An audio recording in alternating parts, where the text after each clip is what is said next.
and server and React, et cetera. In the ecosystem space around developer support, and we get a lot of these types of questions, and or even from our partner integrations team is, so that's how you do it on cloud. Will that thing also work on server, et cetera, et cetera? And perhaps we don't do a good enough job of discerning the differences of what it's like to build an app across server, data center, and cloud. But there's folks like Charles here who will share his story on how they've done it. So Charles Goodjar, he's the technical architect and co-founder of ThinkTilt.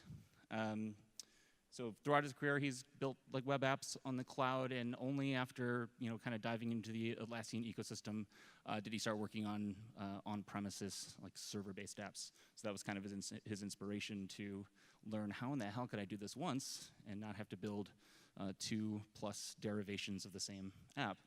So ThinkTilt, you're based in, HQ is where? Brisbane. In Brisbane, but you live in Melbourne because Yes. you prefer... I like the cold. You like the cold? Yeah. Well, welcome to Vegas then. At the right time.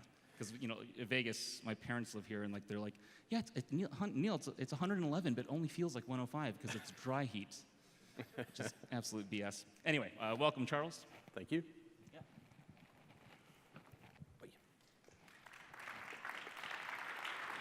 Thank you. Okay, well, my name is Charles, as he said, and I'm a co-founder of ThinkTilt. And what we do is, well, pretty much what it says. We ship an app, the same Jira app, to cloud and server, and soon to data center, pending approval. So the app is what I'm wearing, Proforma. It's forms for Jira. And well, as you heard, I started in the cloud space, and we started with a cloud version. And after doing that for a few months, we knew we needed to get onto server. And so we started work on a server version. I realized I didn't know much about that kind of OSGI crazy world. And we came up with a way of sharing our code. And that first attempt was okay. It worked well enough, but not, well, let's say it worked. It didn't work well enough. So what I'm going to do is I'm going to give you a quick overview of what we tried before I get into what we're doing now. So the first thing is, this is what probably most people do. They have a separate code base. So that is, if you take cloud and server, you've got a single cloud app, you've got a P2 plugin, and they're quite separate. Now, we thought, well, it'd be better if we can share code. So we'd have a shared library. So that's what you're seeing there, this idea of having the same shared library in both apps, share as much code as possible. The idea is, avoid rework, minimize the surface area for bugs, and really get functionality out faster. But when we started, we really didn't know how to do that. So we took what we thought would be an easier option, and was an easier one to start with, which was this single code base. And we took the cloud app we already had, and we put it in a Docker container. And if you were at Atlas Camp 2 years ago, you may have heard me talk about how we did that and how it worked, and it did work. It's just that we realized that a shared library would be even better. So if you were at my talk 2 years ago, sorry, follow this one.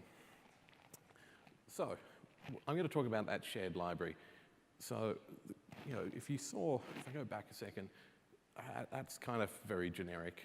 You can see that's from 2 years ago, Jira's in capitals. The question is, how did we do that shared library? So that's what I'm going to talk about today. So here we are. What I'm showing here is your typical separation where you've got a cloud app, you've got a server app, and you may have that same server app in data center. You might have it as a separate plugin. But that's what you'd call your typical separate set of apps. So to make it shared, well, what do we do? Well, we can add in a shared library. But if you just take that literally as it is, you'd see, well, okay, that shared library now has a dependency on the Jira Java APIs. So if you want to run that in cloud, you're importing stuff from Jira Server to run your cloud server, which is a bit weird, and you might even have license problems, and it's not where you want to go. So we took that, and we put a layer in between those. So we have a service library. The service library contains our code. the cloud lib and server lib, they're basically wrappers for Atlassian stuff. It gives us that bit of separation.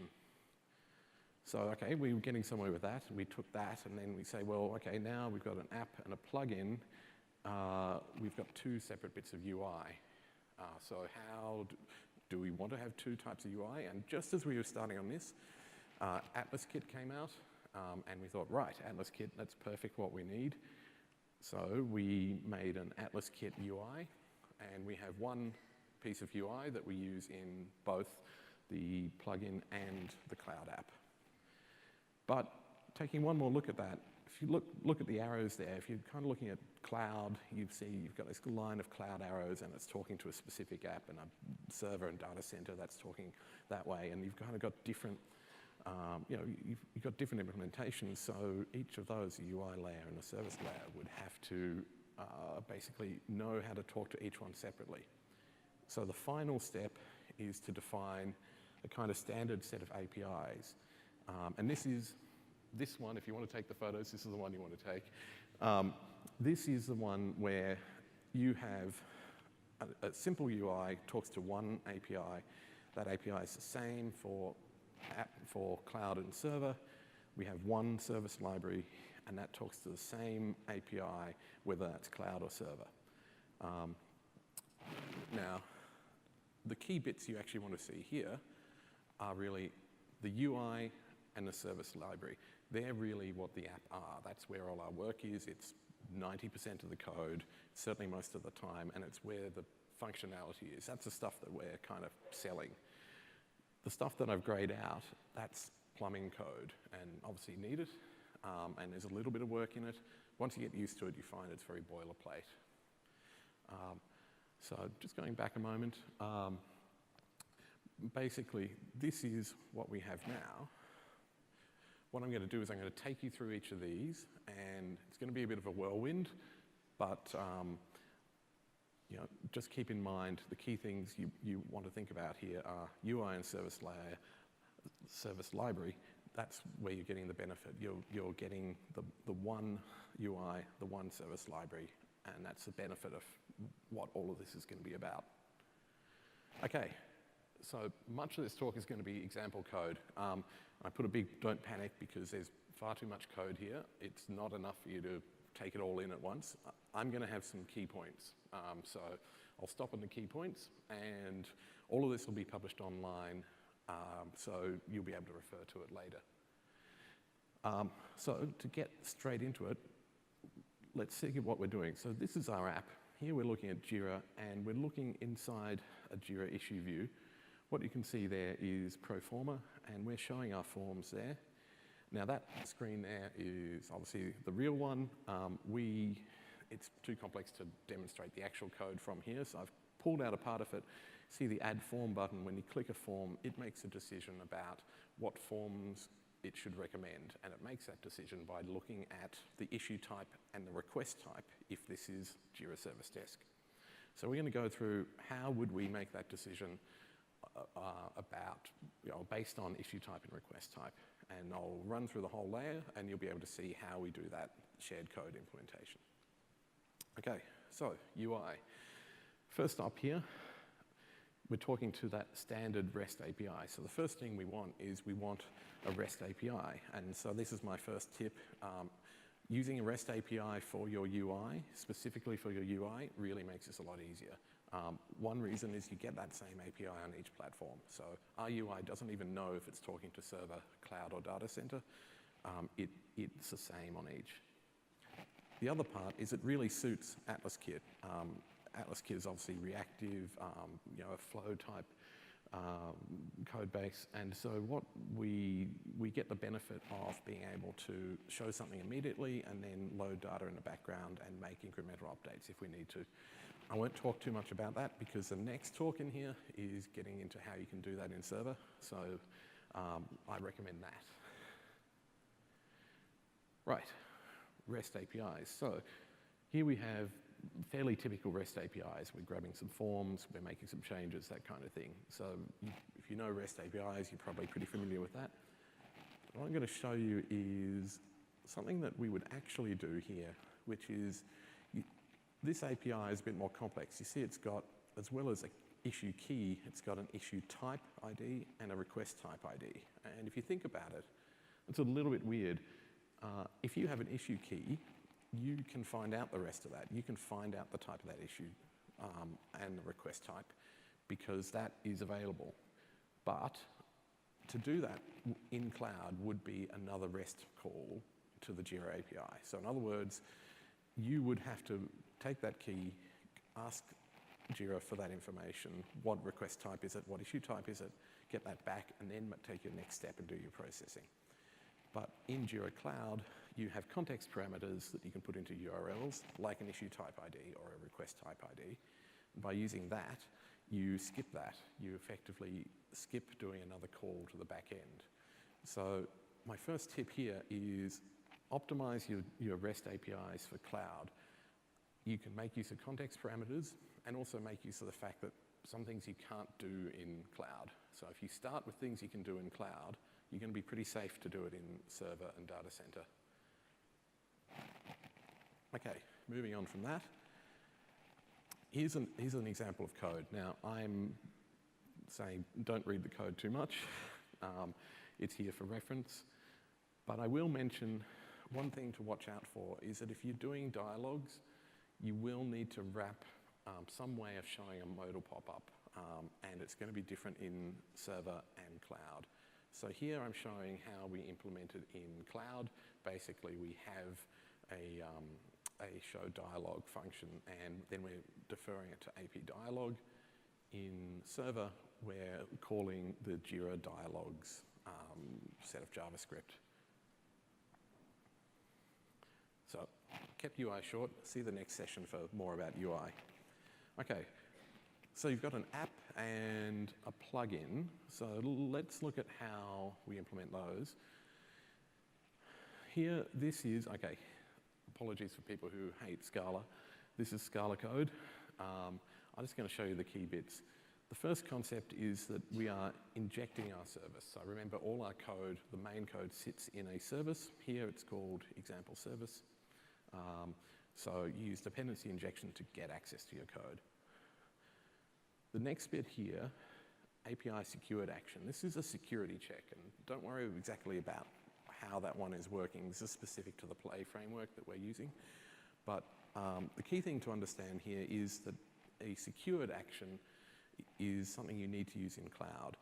In cloud, your cloud app has more privileges than you might have in server, in the sense that if you're using typical server service APIs, they'll be doing user checks for you.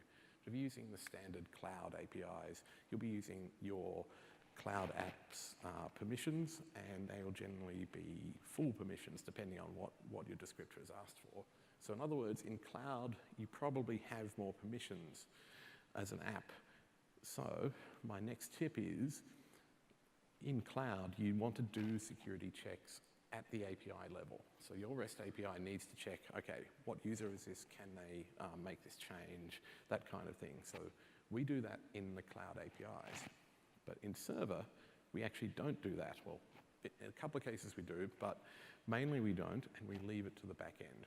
So what we do is we pass through the user information.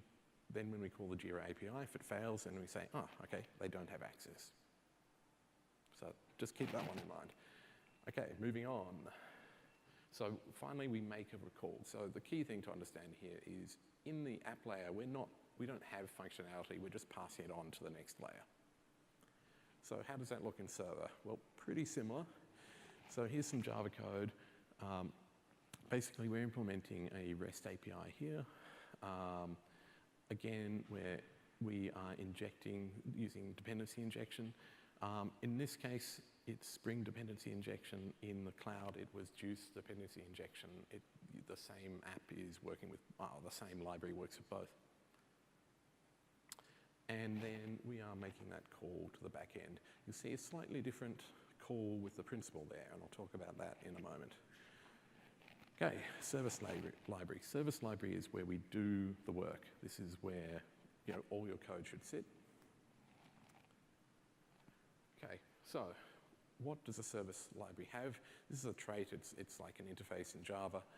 The key things here is this principal concept. I'm going to talk about it in just a moment. In fact, here it is.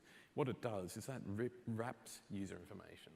So this is a really important part of making this work, is that you need to pass information back to Jira APIs, and that's very different in cloud and server. So in cloud, you're going to need things like the client ID and the secret key, and they're not available or relevant to server. So you have a principal object specific to cloud that passes through, and the same in server. In that case, we have an application user, and that is what is needed to call the APIs and do security checks. So, what does a principal look like? Well, here's a cut-down version of the principles we're using. First thing is you have some shared information. Now, we use what we call a user identifier, and that's because you've got a user key in server and you've got an account ID in cloud. And they're a similar concept, but they're not quite the same. So we came up with another word that means both. And we use that to identify a user within service code. So that is our business logic. We need to know who a user is. We get it from user identifier. But then we also have specific code. So for cloud principal, client key, shared secret, and account ID.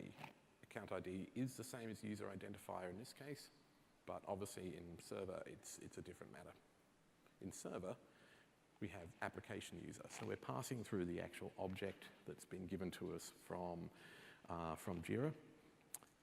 You'll note though, we're not making the type application user as such. And that's because we're avoiding any dependency on Jira itself. So we make user a generic type, and when we create the server principal, we create it with that application user type. Okay, moving on to the actual implementation. So again, more Scala code. Don't worry about the exact lines, but just have a look at what we're doing here. We've got two things here. These are talking to the API layers I was talking about before. So we have a Jira API. In reality, we have several Jira APIs because they got so large. But basically, that Jira API represents, it's effectively the wrapper for all of the functions we use in Jira. We also have the Service Desk API, which is when Jira Service Desk is installed. Now, I'll talk more about how that works, but obviously not everyone has Service Desk, so we have a different behavior. We expect a Jira API to be available. There may or may not be a Service Desk API. Now, this is our core functionality. Now, I haven't shown you the full code. The key thing to understand here is that we're passing back to the API layer to get the information we need, and then we're doing our processing and then returning that off to the UI. And you can see the principal is being passed straight through. At this point, it doesn't know what type it is. It doesn't know if it's cloud or it's server or whatever. Okay, so finally we're getting into the actual API layer. So this looks kind of similar to how you saw before. You've got this principal there. So that's the principal there. Again, it's generic. The other thing here to note is that we are effectively recreating the types that you might get in Jira Server. So issue type, there is a issue type in Jira Server, and it looks pretty similar to that. You could return that type if you want to have a dependency on Jira, or if you don't mind a dependency on Jira. We chose not to, and we effectively redefine all the types. That is actually quite good for some reasons, because it means we don't have to return information we don't want. And if you saw the performance talk earlier, that can be a good idea, especially in data center, to avoid loading things you don't need. So we tend to take the kind of the data types that Jira will return and only include the parts that we need and exclude everything else. So hopefully that's cutting our memory use a bit. We kind of have to test to confirm that. So how do we implement this? Well, in cloud, here is an implementation. First thing to see is we finally get to an actual type. So at this point we're saying this is a cloud principal, and by doing that, now we can access all of the data on the cloud principal, so we can access the client ID and we can access the secret key and things like that.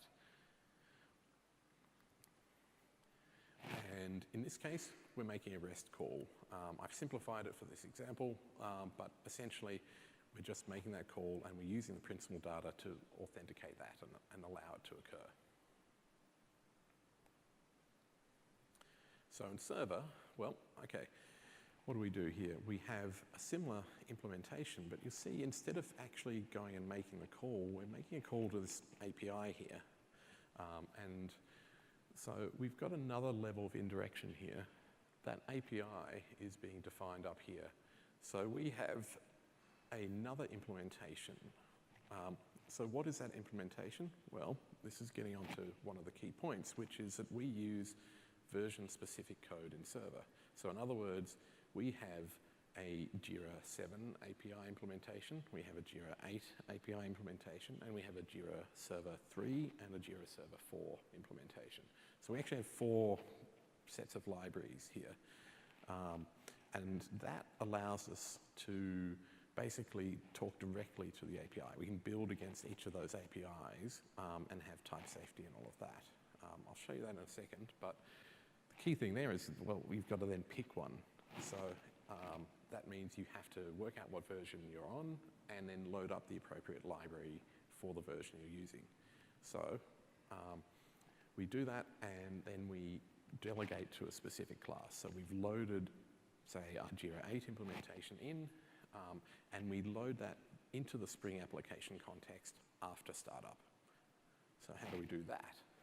Well, basically, again, slightly cut down, but this is a working version of it.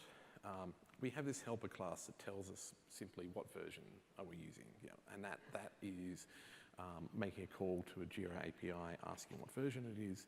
That API is very stable, so it works the same way in 7 and 8 and other versions. Once we have that number, then you can see we've got an application context. The application context is from Spring, so that's injected by Spring. You just have to ask it in the constructor. We get the bean factory and create a bean. And the reason we do it as a create a bean is that means Spring will inject all the dependencies. So we'll inject the Jira 7 dependencies or the Jira 8 dependencies as needed. If you loaded it up directly, if you instantiated directly, you wouldn't then load up all those, or you wouldn't get the dependencies, you wouldn't get the injected classes. So this is the key to kind of making this system work. The final type is, and we're actually declaring it as instance of Jira 7 or Jira 8, just to make the compiler happy. So what does that look like? So what does, say, a Jira 7 server API look like? Well, this is where we finally get into implementation. Now, there is a mistake on this slide. I realized it shouldn't say named up there. I just copied and pasted wrong. Named would cause it to be loaded automatically, but we actually want to load it dynamically, as you saw on the previous slide. So we want to create it at runtime. So how does it work? Well, finally, we are depending on real classes. So now this is a real Jira class, and we can load it without problems at this point. And here you see we've got our server principal, and again we're passing in the specific type. So now we're depending on a particular implementation of application user. So it happens that between Jira 7 and 8 there was no significant change in application user, but if there were changes, say in Jira 9, this would handle that quite cleanly. And finally, we get to make the call. So you might look at this and say, well, that was a lot of boilerplate code that I rushed through, and might say, well, what is the benefit of this? Well, one of the key things here is we don't have any weird, we don't have any reflection, we don't have to have any kind of special use cases, we don't have we're not doing checks on versions deep within code. Instead, what we're doing is we're making our choice about whether we're using Jira 7 or 8, etc., right up front, And then the code within these classes can be a lot simpler and hopefully less buggy because we don't have to have a lot of special cases built in and we don't have to have reflection and we get all the type safety, things like that. Now, what I've shown you here is obviously loading up Jira. Now, what we do for Jira Service Desk is really very similar. I haven't shown you the code just because there's enough code already. It's the same concept. You load up a general Jira Service Desk API class. That will then decide, do I have Jira Service Desk 3 or 4 installed? But of course, there is another option, which is that they don't have anything installed. So as well as those two implementations, we have a kind of no-op implementation. And that implementation just gives a sensible response for any API. So for example, if we call the API that says, is Service Desk installed? It just says no. Or if you say, what is the request type with ID 123, it will say there is no request type. So that just allows us to effectively handle customers who don't have Service Desk installed very transparently. And again, it makes it a lot simpler. No checks at each piece of code, no things disappearing down into the depths. It's really easy to manage. Now, if you're watching closely, you might see something that wasn't in here, which is any database code. So one of the reasons this works for us is we've been avoiding using databases. And I'm sorry to say, if you are using databases in your apps, and probably a lot of you are, it does become harder. You would be able to do it, you would just have to somehow wrap the database as well. And so then you're adding yet another layer of things that you're abstracting away. Now, in our case, we use entity properties. So that is Jira entity properties against an issue, a project, a user, etc. The entity properties are working really well for us. It means that the code is exactly the same in all platforms. So we can put some data in, get some data out. All of our business logic is exactly the same because it works effectively the same way in all the platforms. So if you can make your app work with entity properties, I do highly recommend that. That is, in some ways, the key to making this work well. It makes it simple enough to be worth doing. Okay, that has been a whirlwind, but there's one more thing which was promised here. That is the build pipeline. Now, what do? Well, you saw that we have Scala code, we have Java code, we have TypeScript. So we're using SBT and Maven and Webpack and Bitbucket Pipelines. There's quite a lot to this. Now, I have to admit, what I'm going to show you is the idealized version. It's a little bit broken in our current pipeline at the moment, but we're very close to getting this working. So I promise you it will work once I get home and finish it off. So this is a short version of the SBT. So if you're working in Scala, this is the way you can do it in Scala. So again, if you don't know the syntax, don't worry too much. The key thing here is you see at the top in the root, we've defined all of these different libraries. You can see it there, Jira API, Jira Cloud, Jira Server, etc., etc. Essentially, we're putting each one of these into a separate folder and making it a separate library. These come out as a separate jar file in the end. And you can see under that, these various LazyVal, Jira API, Jira Server, Jira 7, etc. What we're doing is we're defining a hierarchy of dependencies. So our APIs are generic, they don't depend on any implementation code, and then the implementations depend on the API. That allows us to inject the appropriate implementation at runtime without the app layer having to know exactly which implementation it's getting. And that's the key to making this work so that you don't have to depend on Jira 7 and Jira 8 classes at the same time. You just depend on the ones that are available in that environment. Moving on to the Maven. So this is the POM used in Jira Server. So obviously it's cut down a lot. I'm just showing you the two key points here. So the first up is that to make that work, you end up with two dependencies in your server code. First one is your service implementation. So if you remember the service layer, that big box in the middle where all of your code sits, you're putting a direct dependency on that. But that service layer only knows about an API. It doesn't have any particular implementation. In other words, the service layer doesn't know if it's talking to cloud or server or data center. So what we're doing here is actually adding a direct dependency on our server implementation. So that pulls in the relevant code. Now that will pull in the jar files for Jira 7 and Jira 8 and JSD, etc. But they effectively sit dormant, unused, until we load them at runtime. The other part to see here is down the bottom, the scanned dependencies. This is the Atlassian Spring Scanner Maven plugin, which is making OSGI work somehow. I never quite know how. What it is doing here is it needs to know where to find these classes. So you need to tell it about every one of these libraries that you create. So if I go back a second, see at the top that list of libraries that are created there.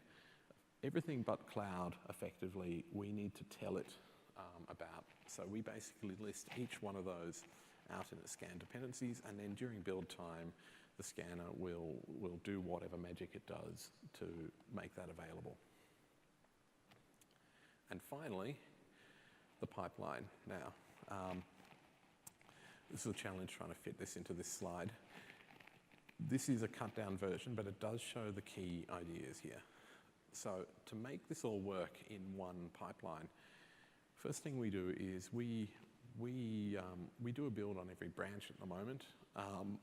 And so what that is doing, the first thing is we decide on a tag and we identify every build by a tag. That bit of code is just taking the Bitbucket branch name and cleaning it up to make it suitable for use elsewhere.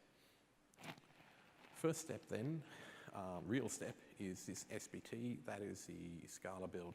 That is building all of those libraries. So all of those shared libraries, the API layers. It's building everything except the app and the UI. Interesting thing, or thing you should note, publish local, that publishes to an IV cache. Publish M2 publishes to a Maven cache. That allows you to use it in, say, in a Scala Play framework, also in Java, Spring. It effectively allows you to build in both places. Next up, the build UI there, that's a Webpack build. Now, haven't gone into any of the Webpack stuff, but see the next session for how you can do that. What we are doing is we're building there. Part of that build script we have in Webpack, we are actually copying the build output into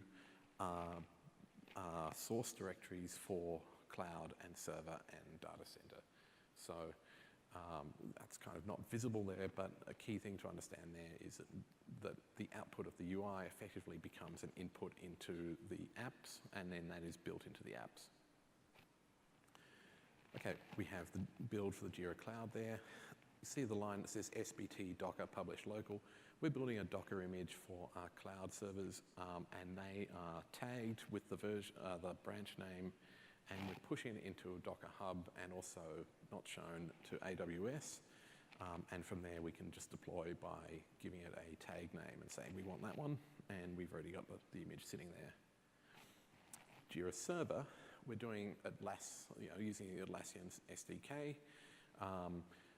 It's pulling all the data from the Maven cache automatically from that earlier build, and then the final step is that curl line. It takes the output, the OBR or jar files that come out of there, and we push it into the Bitbucket downloads. I couldn't fit the URL there, but if you search the help for Bitbucket, you'll see how you can do that.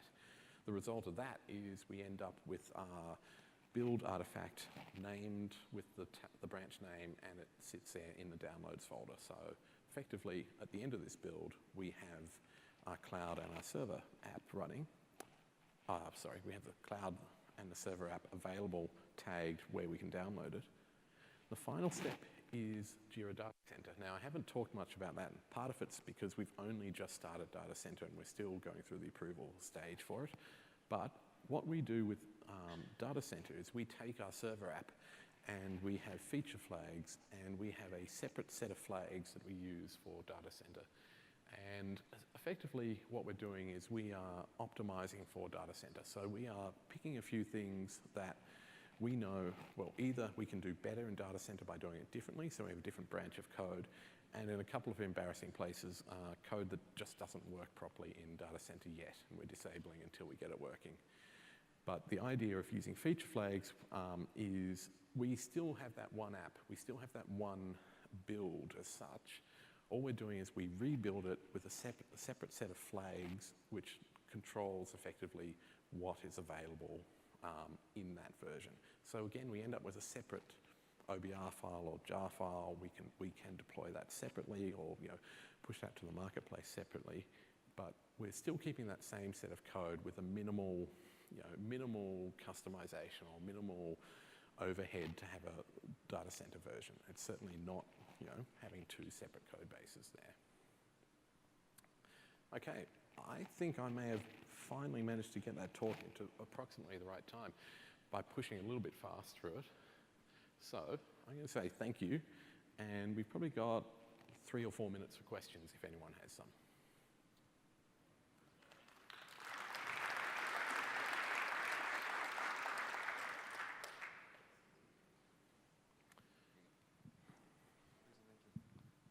Thank you for the presentation. That was awesome. The only problem that I was thinking of is what happens when someone installs Service Desk in a running application? How do you resolve that? Say that again, sorry? How do you resolve it when somebody installs Service Desk into a running application? Yes, okay. I did give you the simplified version there. So you saw, actually I'm going to cut back a bit. You would have seen that I had a lazy loading on there. So this is the Jira API, but imagine that was the Jira Service Desk one. That's lazy loaded, so in Scala, it doesn't try and load this until the first time it's accessed. But what we've done is we've kind of overridden that so that, okay, it tries to access it, and then if they can't find it, it'll put in the no op, but then it sets a timeout. I think we set a timeout of 5 minutes or something like that. After 5 minutes, it clears the no op implementation out, blanks it again, and then if someone calls the API, it goes, oh, hang on, and tries again, and it looks to see if it's installed. So you have a few minutes where it won't react with Jira Service Desk, but after that, it'll kick in and start acting as if it is there. Well, it is there. I have another one over here. One second.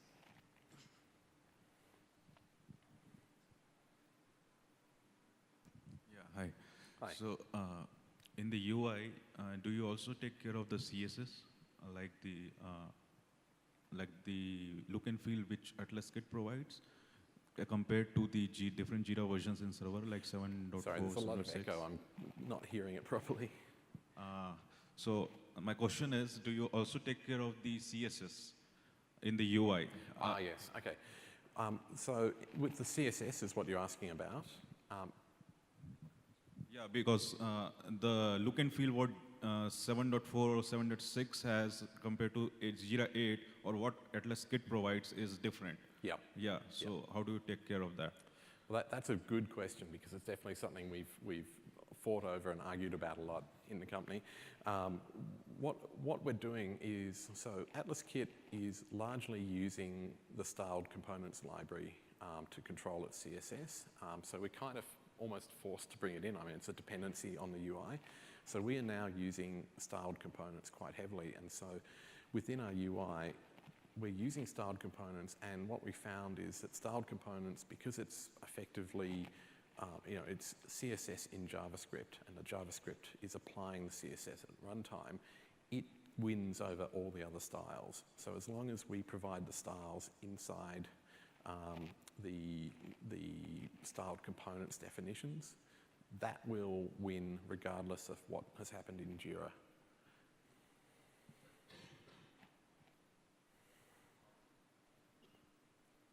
Yeah, again, so for example, if you write in Atlaskit, that will be React component, and yeah, that will have its own CSS, but when it compared to AUI, it will be classes in it, the divs with classes. Sorry, the echo is getting at me. Yeah, maybe. You can take it offline. Right? Okay, yeah. I have one more back here. Somehow or another, you have to avoid the echo. Excellent talk, thank you. you mentioned that you use feature flags, a different say, data center and server, and you're making the decision at build time and come up with 2 artifacts. Have you also considered to do it at runtime and just do 1 artifact and use the lazy loading and stuff? It's definitely a possibility, and to be honest,